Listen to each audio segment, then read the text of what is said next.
CISU 17 राज्यस्तरीय cricket प्रतियोगिता स्थानीय महात्मा गांधी स्टाडियम रे MAB स्कूल द्वारा शिशु जातीय स्तरीय क्रिकेट प्रतियोगिता आयोजित होता।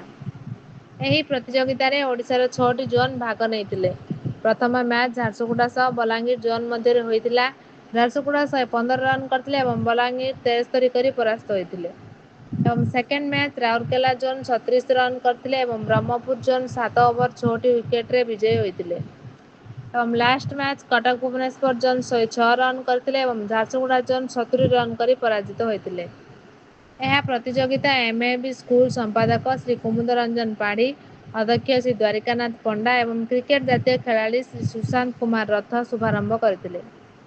ମ୍ୟାଚକୁ ଆମ୍ପାୟାର ରୂପେ ଶ୍ରୀ ଦେବଦତ୍ତ ଦେଓ ଓ ସମୀର କୁମାର ସାହୁ, ଅବିନାଶ ମେଢ଼ୀ, ସୁରଜ ପହନ ଏବଂ କ୍ରୀଡ଼ା ଶିକ୍ଷକ ଶ୍ରୀ ସୁରେଶ ଚନ୍ଦ୍ର ପାଢ଼ୀ ପରିଚାଳିତ କରିଥିଲେ।